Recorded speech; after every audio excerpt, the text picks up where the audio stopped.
technique that we use for monitoring of cracking. You can see why this.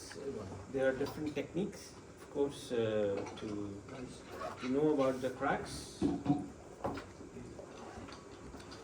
You might have already, some of you who were in M1, they might have studied the digital image correlation.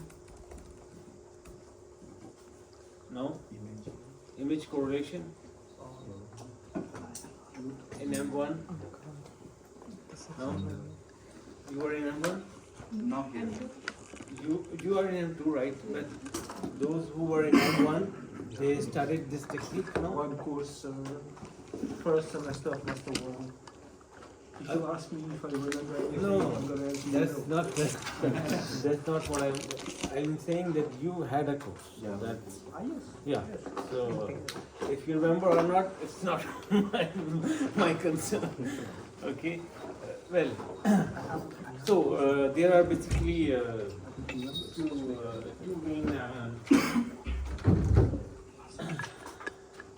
you can say methods. One is the imaging. In the imaging, you have different techniques to know the cracks. In M1, we have many courses on that. To understand like tomography, like different this method. And then there is another method which is a wave-based method.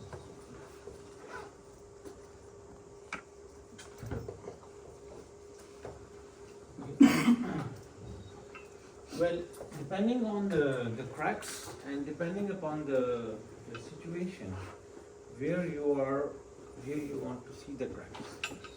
For example, if you want to see a cracks where you can't take, you can't put in the camera or you can't take the image, it's very difficult to take the image, then wave-based method is a very good approach. You can detect the waves which are coming from the cracks, as you can see in this picture. If it is accessible, that you can see the cracks on the imaging. Okay. So we have structured should be accessible.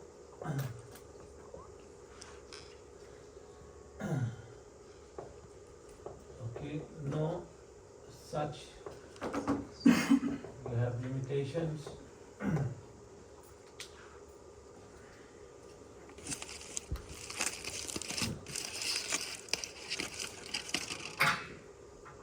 Okay, this is obvious.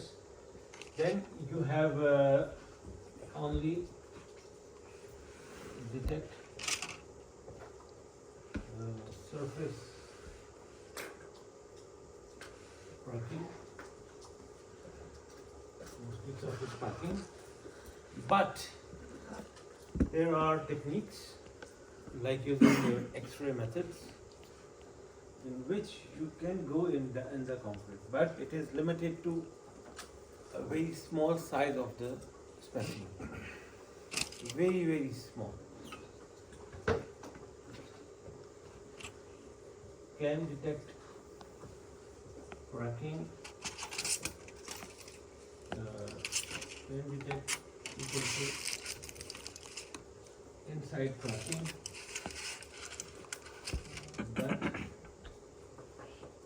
on a very small specimen.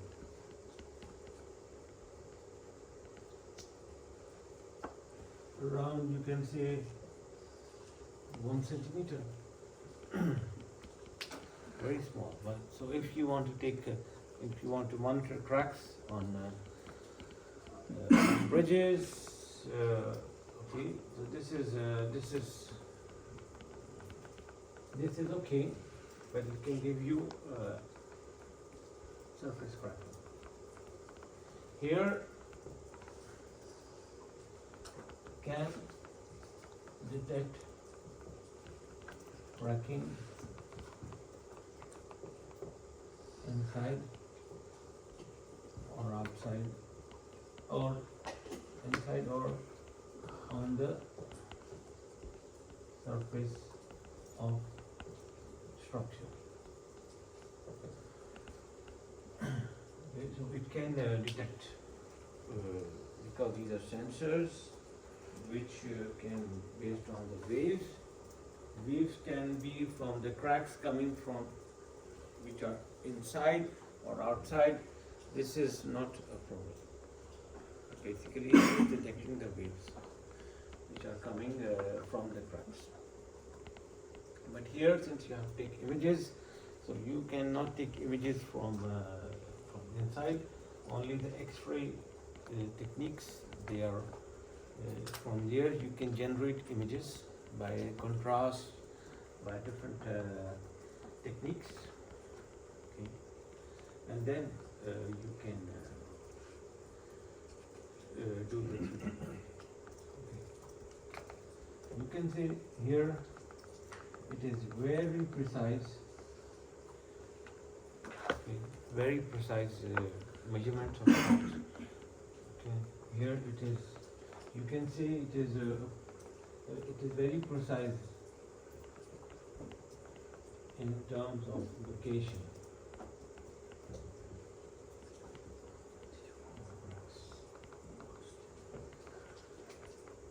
So if there is a crack, you put a camera, it's very easy to detect if there is cracks or not. Yes. Very precise in terms of location of cracks, less precise in terms of location. The problem is that the wave is coming, is traveling inside the material, and then there is a sensor which is detecting the wave. So the problem is that we might,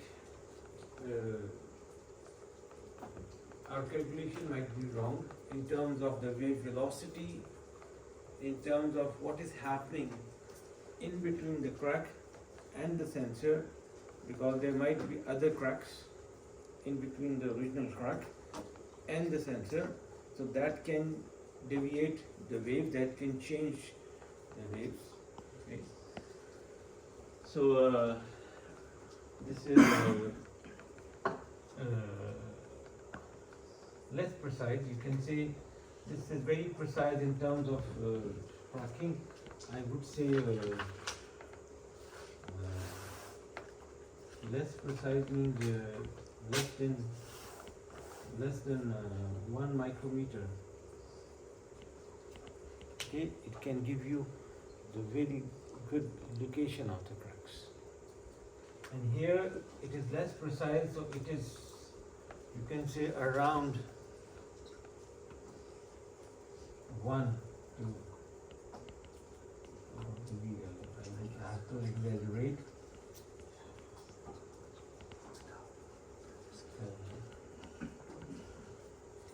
Let's say 3. I don't exaggerate too much. 1 to 3 centimeters.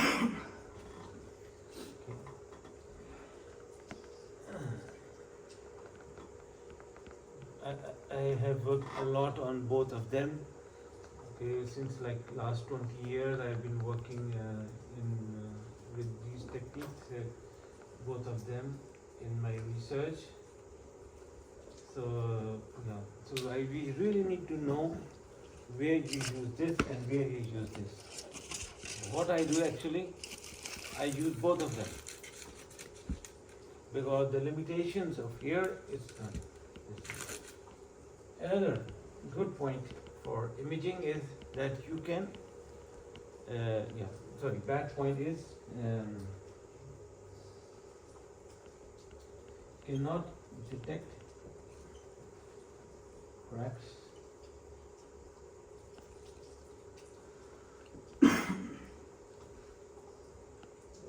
cannot detect crack, you can say openings or cracks, you can say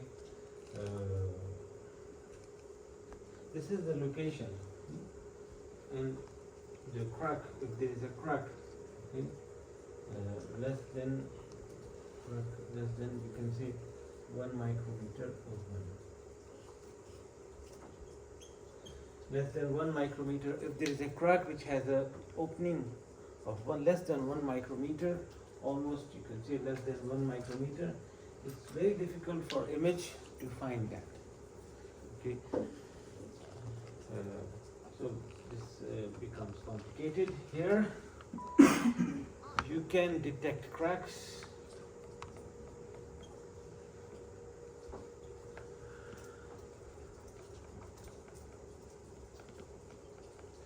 I would say up to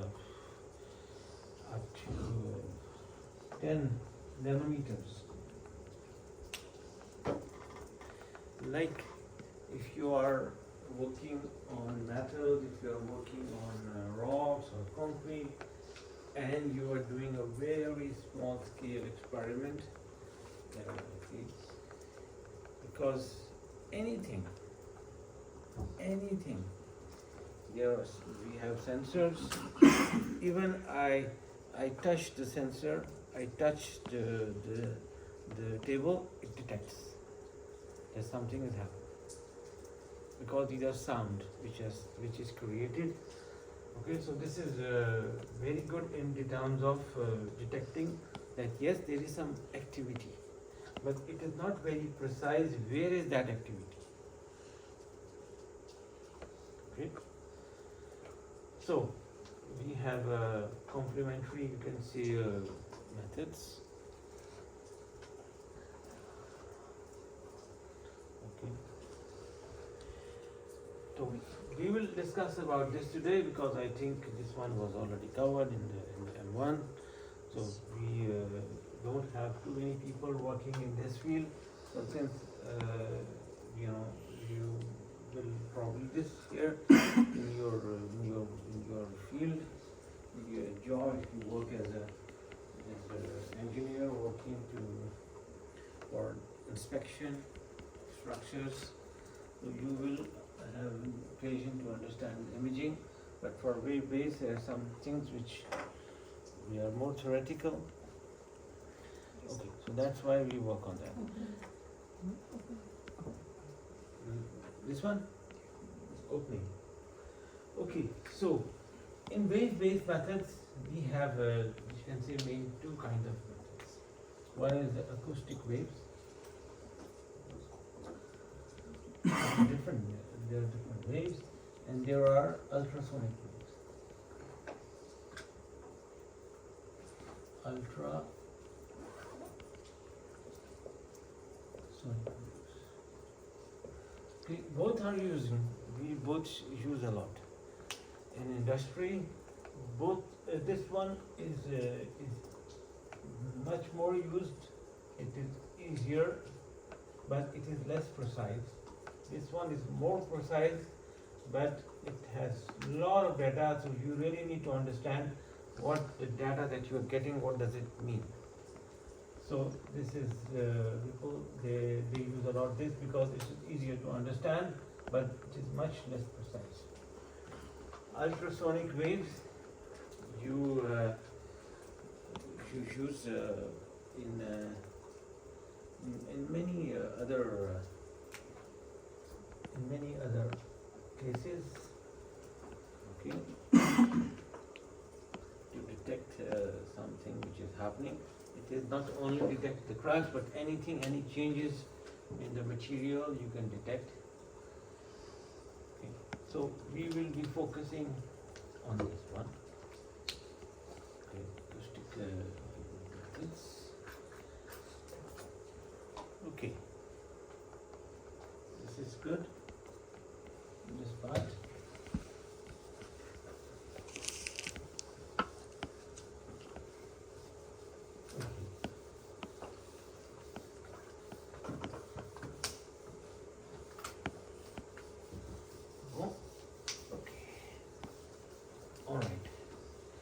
So, for example, if you have a material, something is happening inside, Okay, so what is going to happen is going to the waves, and you have a sensor here which is going to listen to the cracks. Okay, this is in acoustic emission.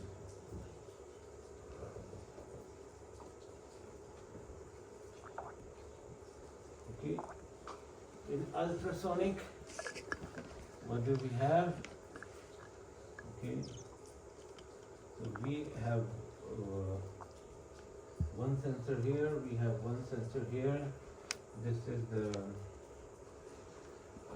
you can say the emitter, and this is the receiver. It's like you're calling someone. This is the emitter of ultrasonic wave. Okay, and it goes in this direction. Of course, it depends on the direction that you are using. And this is the receiver, emitter and receiver.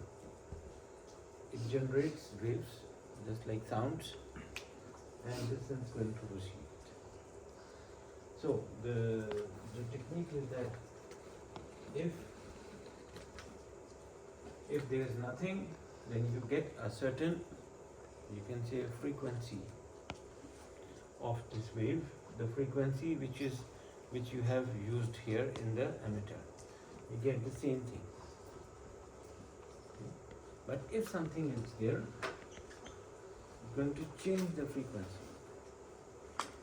Okay, so it's going to change, so you need to know what is changing, how much frequency is changing, and then you can correlate it with, for example, you know the Young's modulus, right?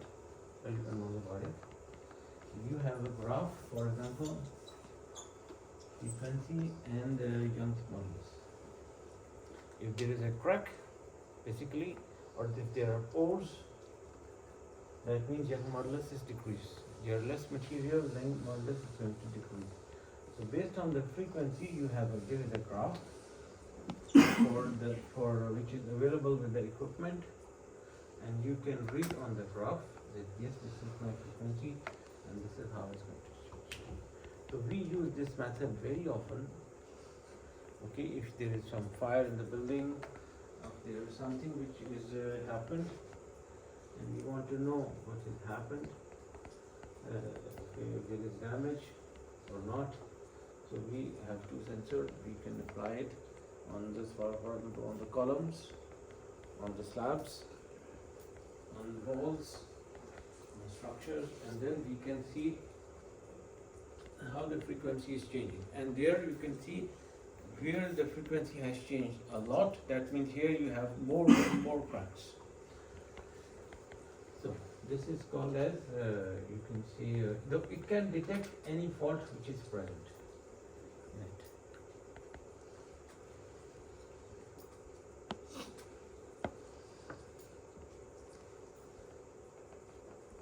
Okay. So you have this is, we call it as active monitoring. It's called as passive monitoring. And this here, so when the cracks is happening, you must have a sensor here. For example, if crack happened, and if you didn't have the sensor, it's not going to detect later, because if the crack happened and the waves were emitted, if there is no sensor, then it's gone. But here the waves are generated by the sensor itself. So this is a passive monitoring. So here you need to put the sensors on the bridges. All our bridges are monitored with this. So this is active monitoring, real-time monitoring. Okay, real-time monitoring, and there we can have alarms. We can detect if there is high activity. We can detect that. So this is very interesting method, and it can detect in real time the evolution of cracks, the cracking activity. But this is mostly for the diagnosis, inspection of the structures. Okay. You get the point? Difference. Okay, so now let's start. So if you have some idea on different methods. Okay, so active monitoring is very important. Okay, we do active monitoring on many structures. So basically, the first part is actually because of the sound is a very good, you can say, parameter, or sound is a very good physical property which can be able to detect any changes happening in the material, whether they are physical changes, whether they are mechanical changes, whether they are chemical changes, anything which is happening in this material. Okay, something is broken, something is changing, there is evolution. For example, if you have a freezer, okay, you put a jar of, you put water in a jar and you put the sensor and you put it in the freezer, you know, the transformation of water from ice, it will also be detected. So any phase changes, any chemical changes, any physical changes, temperature changes, it can be detected. But you really need to know the parameters of the waves. You really need to know. You can't just put any sensor. It's, you know, in the to listen to the cracks. You need to know.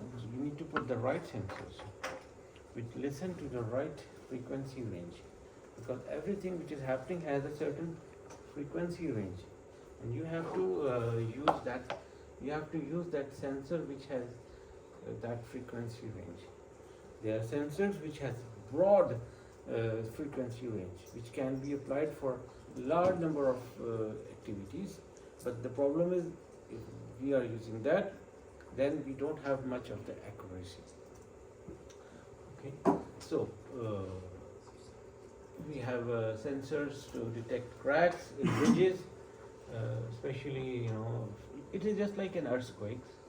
So earthquake is what? Earthquake is some seismic activity inside the earth's crust, and then the energy travels or waves travel to the surface, and then we detect what is happening. So this acoustic waves can help us to understand the location of the earthquake. Okay. Because it's inside. So again, we can but with the acoustic, with the wave method, you can see what is happening inside the material. So this is good. For example, rock sliding.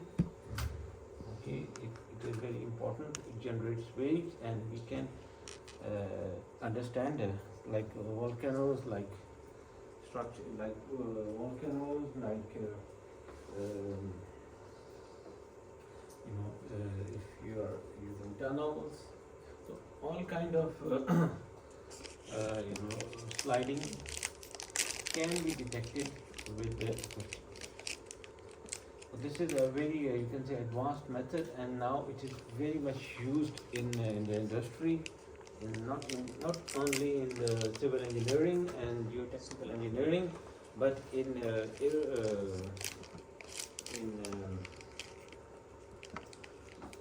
aerodynamics.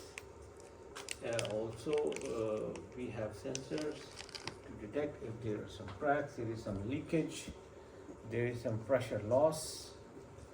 Okay, so we can detect a lot of things. Anything which is happening, it is going to detect. Okay, so the sensors can be of different shapes, and we can, but it can only detect when the crack is happening, not once the crack has happened. It is not an inspection tool. Okay, you need to know the difference between the monitoring and the inspection. Okay, so this is monitoring of cracks, real-time monitoring, and this is the inspection of cracks. Okay, like you go to the doctor inspects you, and if you are admitted, unfortunately, to the hospital, they keep monitoring you. Your temperature is rise. So this is the difference. Okay, so acoustic emission was discovered basically by in the metallurgy field by this audible tin cry. So if you have a tin, and if you just do like this on the tin, you know, you have the tin for vegetables tin that you buy from the market. You just do this cries. It makes a lot of sound. Okay, so these are materials which are very audible, which talk a lot. You just do something, they talk a lot, like tin. But there are some materials they don't talk. You do what, you know. It's very difficult to know this. So basically, it is the deformation inside which can help us to understand this. Okay, so basically the source of this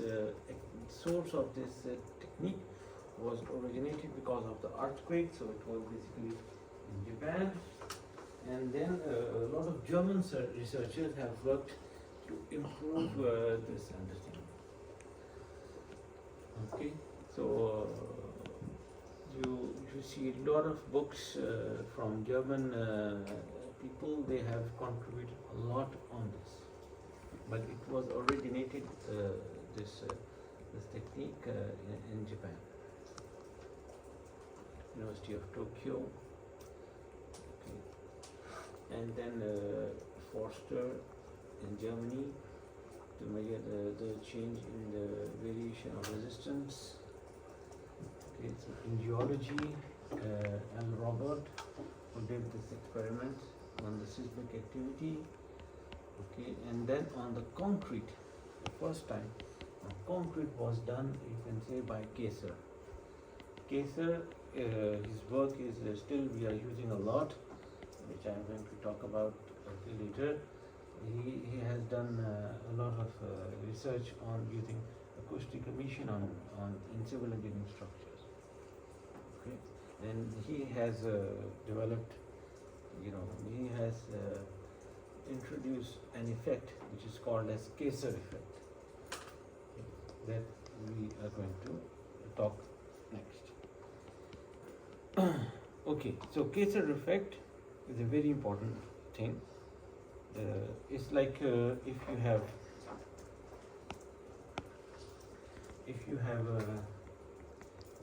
a crack. Okay, once you don't have a crack. Okay, so if you apply loading, okay, so there will be a crack. Crack cannot be repaired. Once the energy is dissipated, it's lost. The material cannot be repaired. So what Kayser has said, that when you apply the displacement, when you apply the loadings in the structure, okay,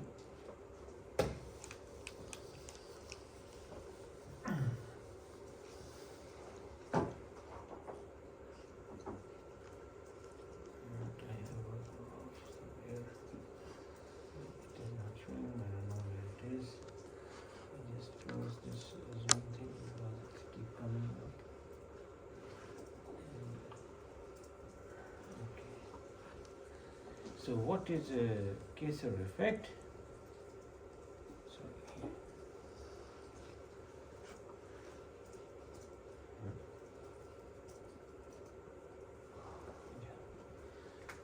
Okay, so if you're applying load, okay, so because of the load you have a displacement.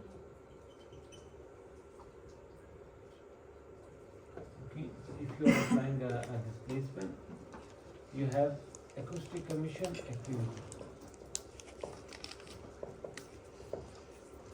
Okay. You keep applying the load, you keep having the acoustic emission activity. Okay. Now you have stopped the experiment. Okay. You again applying the load, you again start having the acoustic emission activity. But if you unload the specimen, like you have gone back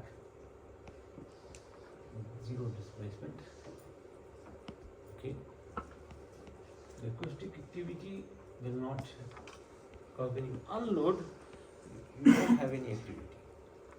Activity is only when you load, and then you start loading, and then it's going to start again.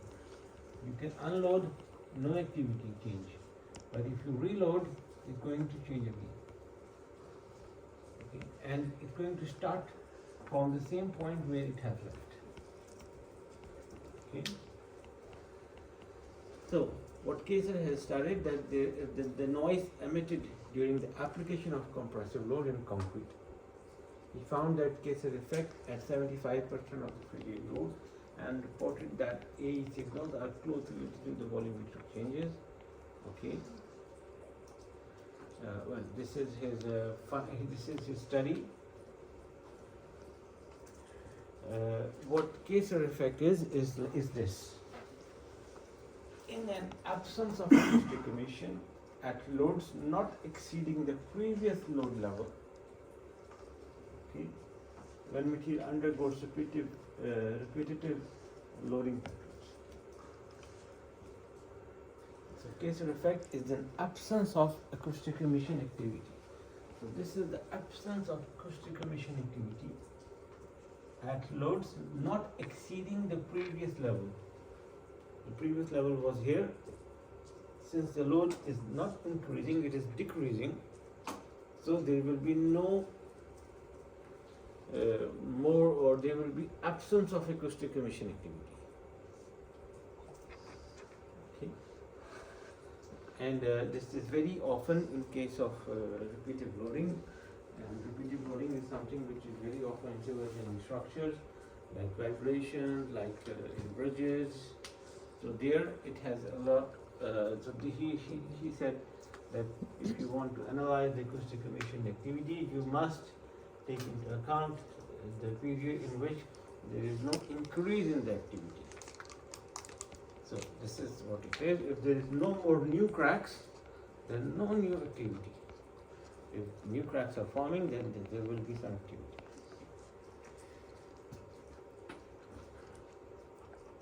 Okay. The Kaiser effect results from the discontinuities or cracks. Discontinuity means crack. Okay, the material is continuous, and when it is cracked, it is discontinued.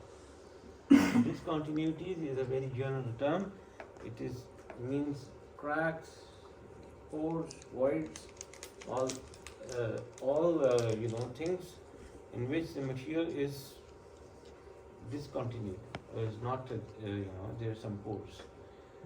The Kaiser effect results from the discontinuity. The crack created in the material during the previous step do not moving or expanding until the former stress is exceeded. Okay. So what Kaiser studied that there is a noise emitted if we apply the compressive load on concrete.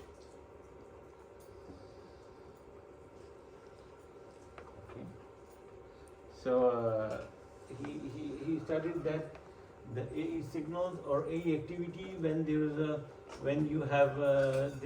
is a period in which there are no cracks, then no acoustic activity. But when the displacement exceeds after a certain level, then yes, now you are going to see some activity. So basically, the Kaiser effect can only, or the AE activity can only happen if there are cracks. So this part is the elastic part in which there are no cracks, but when you have the cracks, then you will be able to see the acoustic activity. and of course when there are cracks, then the wave velocity changes. Wave travels faster when there are no cracks. Right? When there is material, wave travels faster. The wave velocity decreases when there are cracks, and the Poisson ratio also increases when there are cracks. So this is the figure I think from his paper in 1959. Okay, Hermite, very famous French researcher, studied the relationship between Poisson ratio, wave velocity.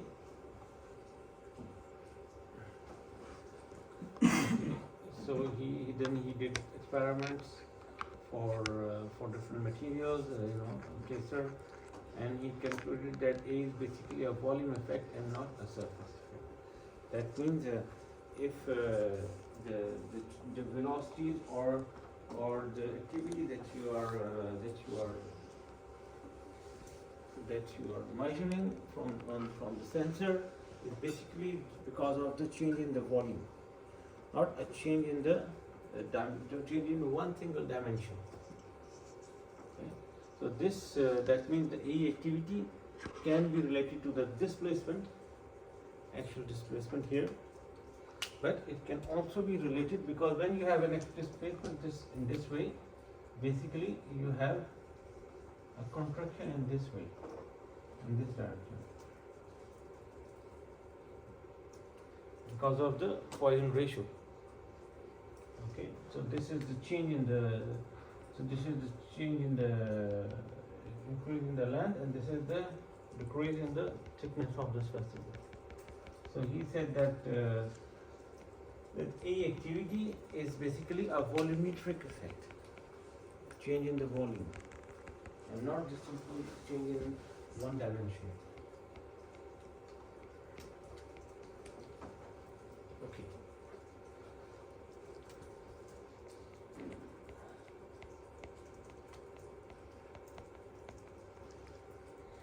So then, after these experiments, the industrial application has started, and then there are in marine structures, in rockets, in aerospace industry. Okay, these sensors are very common. Okay, to determine any leakage, any increase in the stresses because of the increase in temperature, because of the increase in the stresses, so all kinds. There is not just one example. Any structure, like here you have the nuclear reactor, for example. There is an example of high pressure vessels. Okay, all kind of manufacturing industries, they have these kind of sensors to know to do the monitoring of those structures, not the inspection. Okay. So A activity usually practically in all the industries around the world for different types of structures and materials. Okay, so now it is also present in the American Standards of Testing Materials. What is acoustic activity, ASTM? Okay, it is a class of the phenomena where by the transient elastic waves are generated by rapid release of energy from localized sources like cracks within material. Okay, acoustic emission is recommended term for general use. Other terms that may have use in AE include stress wave emission or microseismic activity. Okay. So now we are going to see the different classes of AE. Okay. It is not just the class of the classification of AE methods, but basically the classification of AE activity. Okay, what are the different kinds of activities that AE can detect? Okay. So AE can see we can classify a activity in terms of mechanical loading, in terms of materials, like if what is so every what kind of material it is, we can understand the material, what type of loading it is, we can understand the type of loading. For example, for shear loading, we have different types of A activity. For mode 1 cracks, we have different types of A. For mode 2 cracks, we have different types of A activity. For mode 3, we have another type. Okay, so we can classify A based on the mechanical loadings. Okay, we can also classify the A activity in terms of the size of the mechanism. If something very small is happening, or something very big is happening. Okay, macro size, that means large. Okay, like a mini explosion in the crack is basically like an explosion in the material. So we can see some microscopic activities or macroscopic activities which is happening at a very small scale, very large scale, even nanoscopic activities we can detect, as I mentioned before. We can also detect the type of activities. Okay, something which is continuous, like corrosion. Corrosion is a process which is continuous. We also have some kind of continuous processes like sliding, like leakage. So these are the continuous mechanisms which happen, and AE is very good in determining these continuous mechanisms. And sometimes we have some, you can say, individual mechanism. Within the continuous mechanism, sometimes we have like one crack is happening somewhere in the vessel. Okay, so it can also detect the burst type of activities, or the cracking type of activities on the top of the continuous. Yes. Then you have different types of mechanisms. As I said, sometimes you have several things happen at the same time. You have a main problem. Okay, as I mentioned in the cracking, like because of the corrosion, there is a cracking. Sometimes corrosion is happening at the same time when there is cracking. So AE sensors can be able to detect two different things: the corrosion evolution and the cracking. So there is a primary and there is a secondary. Even a lot different mechanisms. So this is something which we do a lot in the analysis of the data of acoustic emission. It's like 10 people talking, okay, at the same time, and it's basically we use advanced, now we have AI. So basically we can see the cluster. Before we used to call it cluster analysis, and the modern now name is AI analysis. Basically. So we can see different types of things happening at the same time: primary, secondary, tertiary, and or primary, different three primary things happening at the same time. Why? Because when you have a wave, acoustic wave, it contains a lot of information which we talk about just after. Okay, when we see the waves. So based on the AE, we have material AE, and we have mechanical AE. Materials, on material side, to give you an example, we have plastic deformation, phase transformation. I gave you the example of transformation of water into ice, or melting of ice into water. For example, glaciers melting. For example, other things which are important in the industry also, the phase transformation, leakage, etc., bubble collapse. For mechanical, the examples are friction, impact, leakage,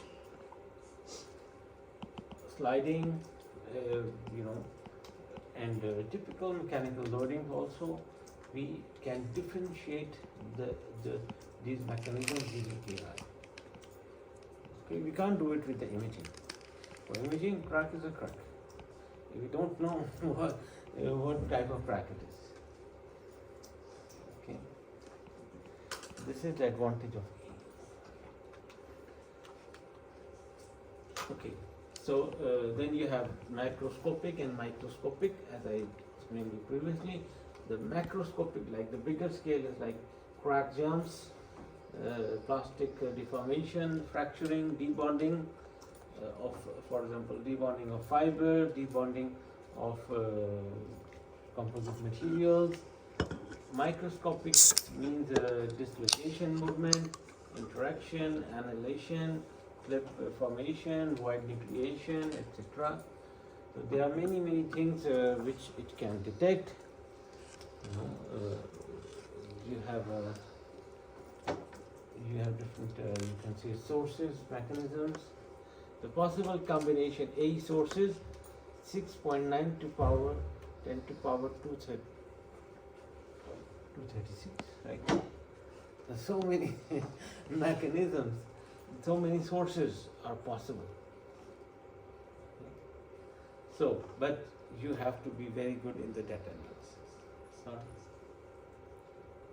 scanning, but it's upon the person who is analyzing data, okay, who will be able to, you should be able to understand what are these sources.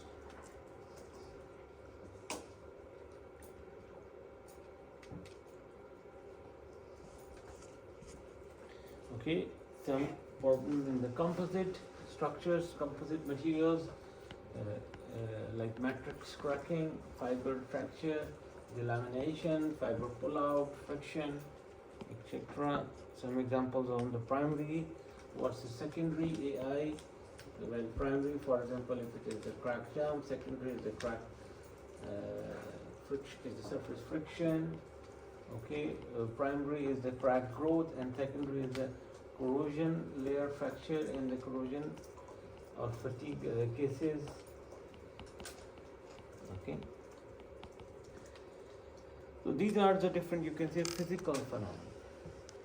Now, another type of classification, as I discussed, are based on the type of activity, whether it is a continuous or whether it is burst. So basically, if you have a small burst in the specimen, a crack which is causing burst inside an expansion, so it is going to give you something like this. It is going to give you something like this. That means this is the wave. It has a very strong amplitude here, and then it starts to decrease its amplitude, and then it's quiet. So something happened, some burst happened, so we have a high amplitude, and then the amplitude decreases, and then it's constant. Here you have a continuous activity, so you have a continuously variation of the amplitude. Okay, a typical A wave is like this. So now this is very important. If you are interested in acoustic emission, you need to know some of the main parameters here. So acoustic emission is what? Acoustic emission is a sensor. Okay, I will take like information by 11:15. Have you visited the lab before? No? Okay. No? Which lab? The civil engineering lab, of course. You have visited? You see the AE equipment? Yes. No? Okay. We will see after this lecture.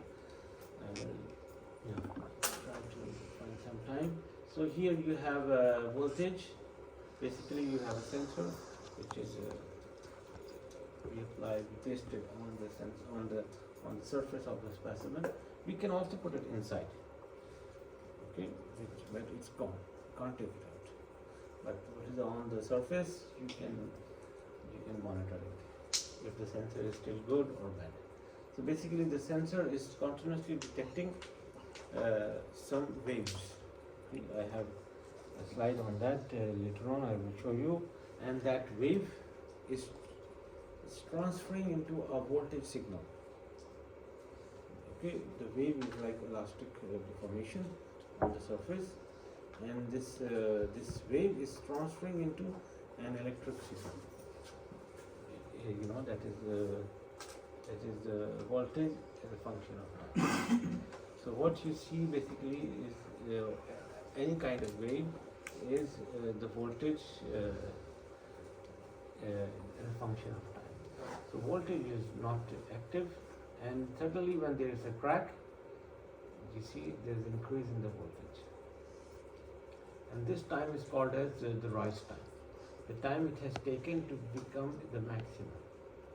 For the burst type of activity, the rise time is very small. Okay, and you have a very high amplitude of voltage. Okay, and then this is the total duration of the wave. Total duration of the wave. Every time, so we define actually a blue line here. Blue line is the threshold. Because if I put a sensor and I don't put a threshold, it is listening to everything happening in this room. Okay, so there are noise. So we don't want the noise, and based on the noise level, you define this threshold. Yet you say what is happening in between this level, it is noise. It does not take into account. So every time the wave amplitude, this is one wave. Every time in one wave there are different you can say cycles. Every time it crosses the threshold limit, we call it a count. Okay, so like in this case we have like 7 to 8 counts. But when the wave has its amplitude starts decreasing, there are no more counts, then the signal says that the wave is complete.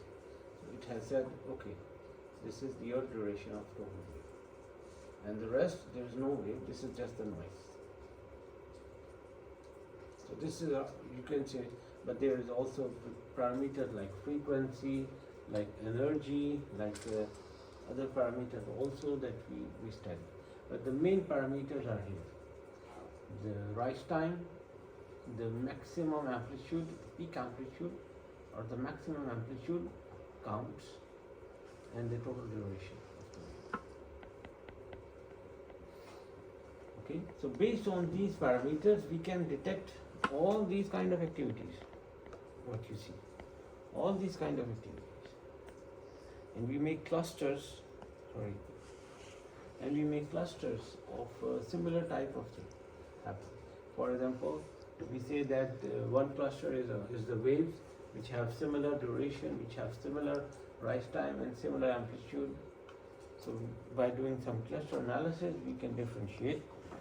Okay. So, okay. So waves has a lot of information inside. So some mechanisms, like burst and continuous AI, like here in the burst is basically because of the brittle fracture, because of the large crack jump, or because of the impact, and the continuous AE is because of the plastic deformation, friction, leaks, etc. Now let's talk about the waves. Okay, so there are when you detect on the sensor, you don't just detect one kind of wave. You detect different things, different kind of wave which is happening, and something is physically is happening. So any physical phenomena, whether it is mechanical, physical, or chemical, there are different waves which are emitted. The elastic waves, non-linear elastic waves, elastic plastic waves, elastic viscoplastic, and other types. Okay. But the thing is that these kind of waves, they are all here. They are all there. Okay, and but to really benefit these types of these last three kind of waves, the sensor should be very close to the crack, because this thing has a very, you can say, short life. The waves, the non-linear waves, they die after a very small distance, and they cannot reach to the surface in most cases. Only the elastic waves, they reach to the surface. They have a very, you can say, they are long distance waves. They can travel a very long distance. So these, they are very, very small, and they don't have too much of the energy in it. Okay. So in case of acoustic emission, usually on the sensor they detect, you can say 95% are the elastic. Okay. So in most cases we analyze in acoustic emission only the elastic waves. Okay. So what are the different elastic waves?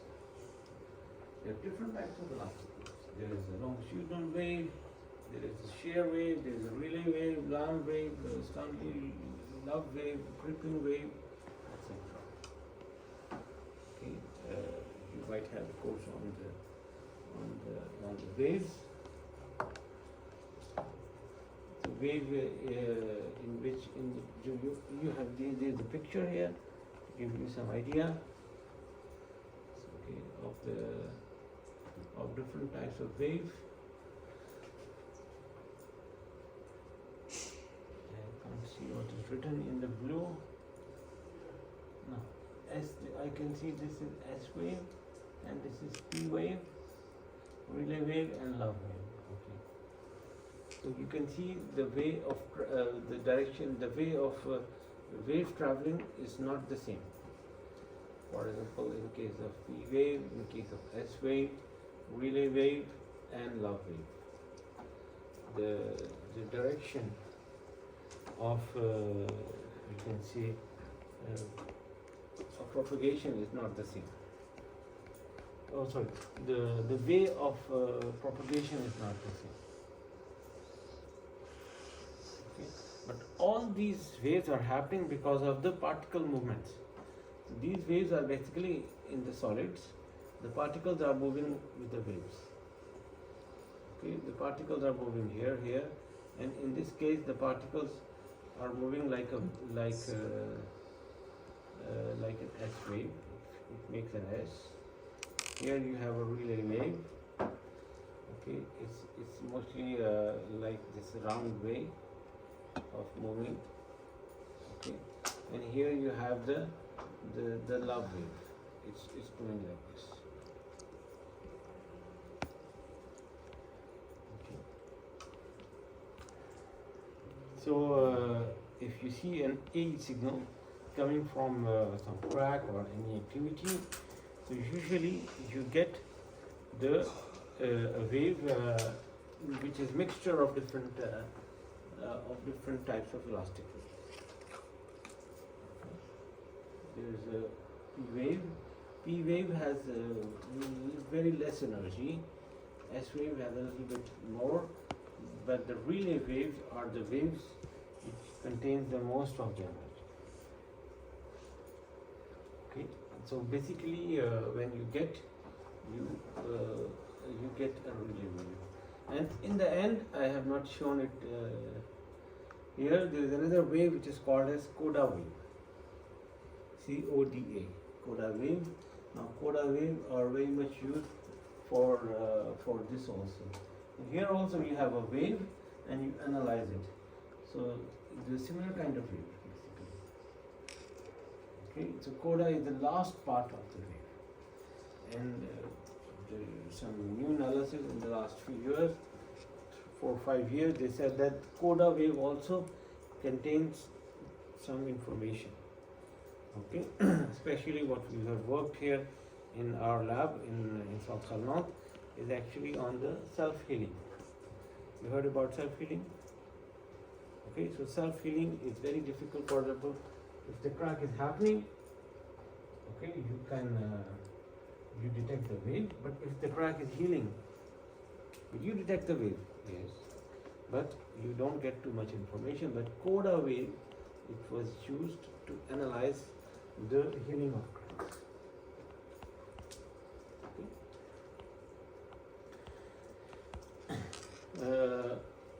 So, as I said, relay waves, they carry a lot of energy, 60% of the energy. Then the shear wave, longitudinal wave, has a very less amount of energy. Okay. Now, then you also have the rate of their decay. The rate of decay means after, because the amplitude that you see here, here. Yeah, this is the peak. Okay, so this is the same wave. If you put the sensor here, you detect crack. But if I put the sensor very far, the amplitude, overall the wave is going to decay. The amplitude is going to decrease. Okay, so then after, if I put the sensor very far, okay, I cannot hear what is happening here. So there is a distance, it's called as attenuation distance. The waves, they attenuate, or you can say they decay. Okay, longitudinal and shear waves decay at a rate of 1 by r. Okay, r is the distance between the activity and the sensor, and the point where you are measuring this wave. Okay.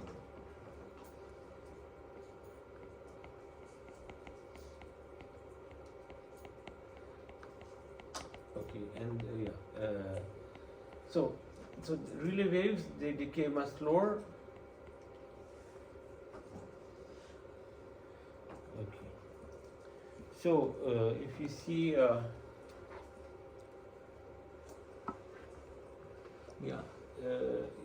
you have if you see the distance here, and if you plot the energy in the wave with respect to the distance, by monitoring the waves at different times.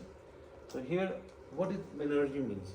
Energy means the area under the wave. If you calculate the area under the wave, this area plus this area plus this area plus this area plus this, sorry. All this area that you have under the curve, it gives you, is equivalent to the energy of the wave. The higher the area is, the more energy it has. Okay. So if you are, if the wave when travels here, it has the maximum energy. But when it goes from the sensor, it starts to decay.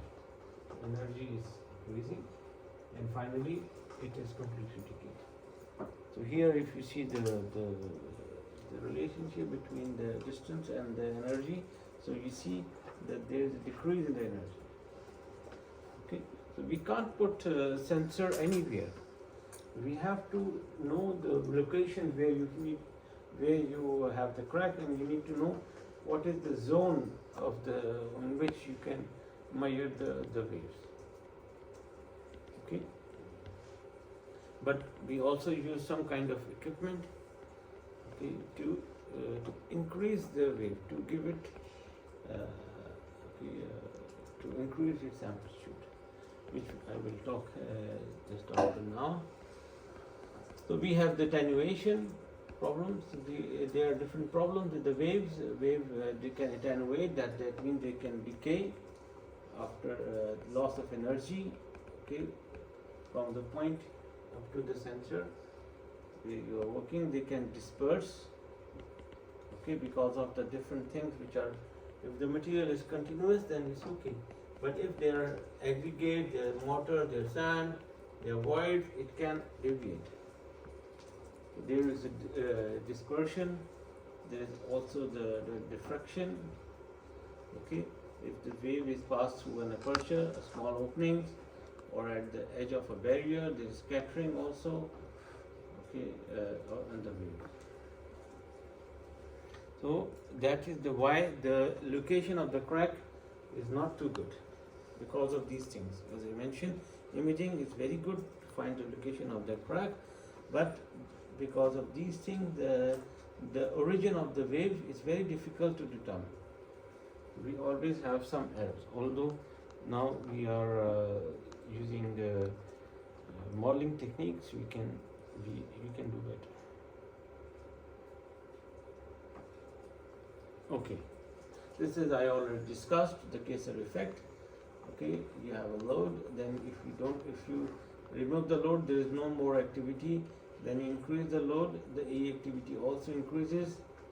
If you keep the load, if you decrease the load, no new activity, and finally the same thing that I have discussed. So this is basically the ratio is called the Felicity ratio. That is the stress at the onset of AE and the previous maximum stress. Okay, so basically you can see in this case, it is important. In this case, you have the stress at the onset of AE. The stress at the onset of AE and the previous maximum stress is the same, right? But here you can see the previous maximum stress is here and the onset is here. The new increase is here. Okay, every time you apply, you keep decreasing the load, there is a Felicity ratio. So the Felicity ratio is the presence of AE detectable at a fixed predetermined sensitivity level. Okay, and it's because of the friction inside the cracks. Okay, when the cracks are closed, when you increase the load, normally you should not listen to any cracks until you reach the previous load, but you start hearing a little bit before that because of the friction in the cracks.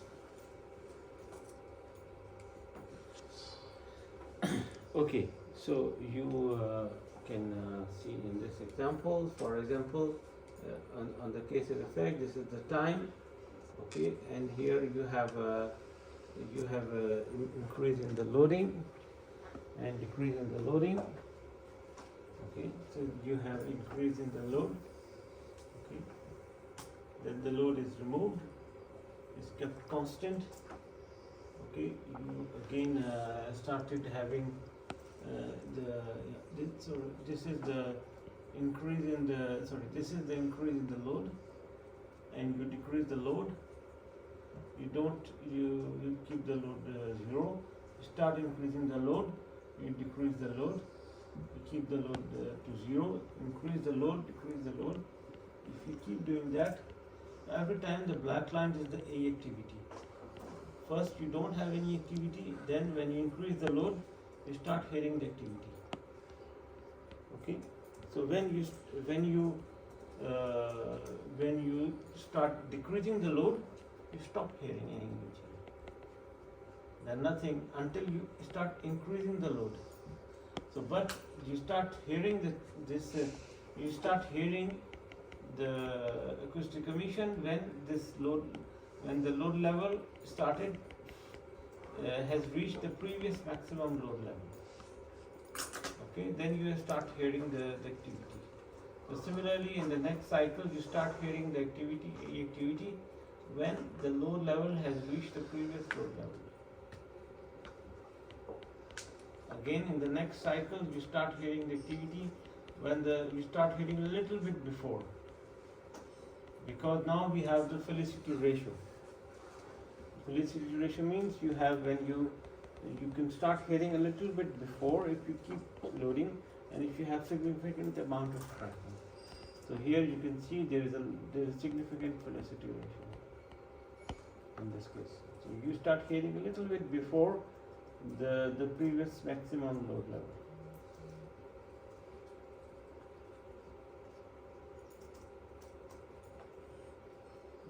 You getting the point?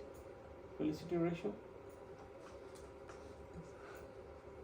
Is it it's the ratio between the time and the... So if you see here, we start listening, this black line is actually, we start listening when the load, this is the load diagram. when the load has reached the previous load level, we start listening to the AC. Okay? And when we unload, okay, we don't have any new activity. So, but if you go further here, so then the previous load level was here. So the activity should be starting from here, but it starts a little bit before. Why? Because this is the ratio. This is called Felicity ratio. Because when you unload the specimen and then you load it again, there is always some friction in between the cracks.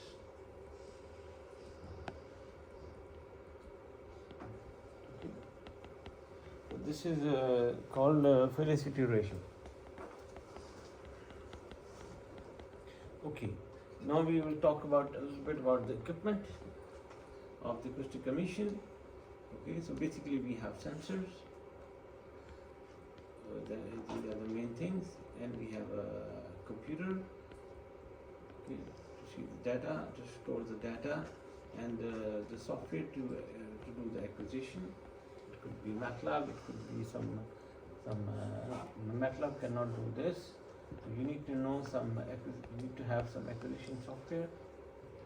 Okay, and then this is the in between what is happening. So if you start from here, this is the preamplifiers. The preamplifier is basically, if the sensor is far, we try to amplify the signal. Otherwise the signals are very, very small. We need to do some amplification. You use it for your Wi-Fi also. If you have one Wi-Fi router at your home, then at different location you use the amplification to increase the Wi-Fi signal everywhere in the house. So similarly, you have an amplifier to increase the signal what you are listening. Okay, so there are amplifiers which could be with the filter. Okay, and the pre-amplifier and main amplifier. Basically these are the amplifiers. Okay, and we also have filters in it. I will talk about the filters later, but here you have the main thing. It is in the computer. It is a computer. If you see this measurement circuit, I don't know if I can show you somewhere here. Okay, I will show it here. This is the circuit board to where you have different chips, cards to detect the AI.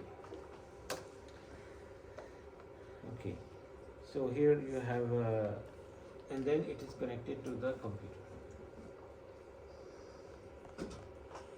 Okay, so usually we have an amplifier which can amplify to the decibel, 60 to 40 decibel. Okay, so main thing are the sensors. What is this A sensor? A sensor is basically a steel, you can see a small steel box, or could be in the form of a cylinder, small cylinder. And what is inside? There is a cable, and the cable is connected to a piezoelectric material. Piezoelectric material is very sensitive to strain. Every time when there is some strain, if you have piezoelectric sensor, and when at the location where you have put the piezoelectric sensor, there is strain. I don't know if it moves here. Let me see. Yeah, here. So you see here. It's not on the PDF. So every time there is some strain here, this is the piezoelectric material, it does like this. But it can listen to very, very small strain. Okay? And this piezoelectric material detects the strain and transfers the strain into a voltage. Okay, so you have a sound or waves, okay, elastic wave, which is transferred into an electric signal.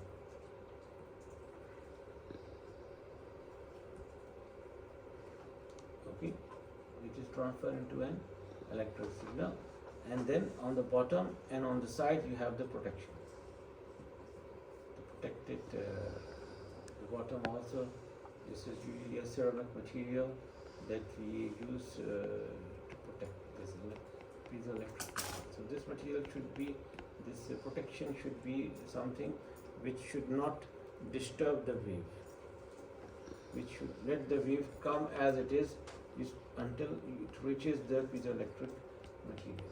You have this, what happens in the piezoelectric material. Okay. So you have different types of sensors. Before they were big sensors. Now we have very small sensors also. So you have a large sensor here attached with the magnet so that it doesn't fall. Here on the steel vessel, other sensors, etc. You also have these rolling sensors. Okay. So basically, a sensor detects a wave. Okay, and then it basically this is the main. You can see main graph that you get. This is the power with the frequency, or the voltage versus time. Voltage versus time, and we use a formula to convert this voltage into decibels. Or so that you can know exactly here is this formula in which you have the voltage, initial voltage, okay, V0 output voltage, and the input voltage into decibel. Okay. So you can convert it into finally this wave into decibels in function of time. Okay, so you have a wave, different kind of waves, which we have. So I have discussed with you different types of parameters of the wave. You can see the rise time is very small. You can't even notice the rise time. This is the microseconds. This is a microsecond. I think this is one of my experiment. This is the microsecond. And here you can see here it is very small, the rise time, and the wave starts to decrease. So I have to define a threshold to define the length of the wave, and then it's quite. Okay, so the wave, this is kind of a burst activity which is happening here.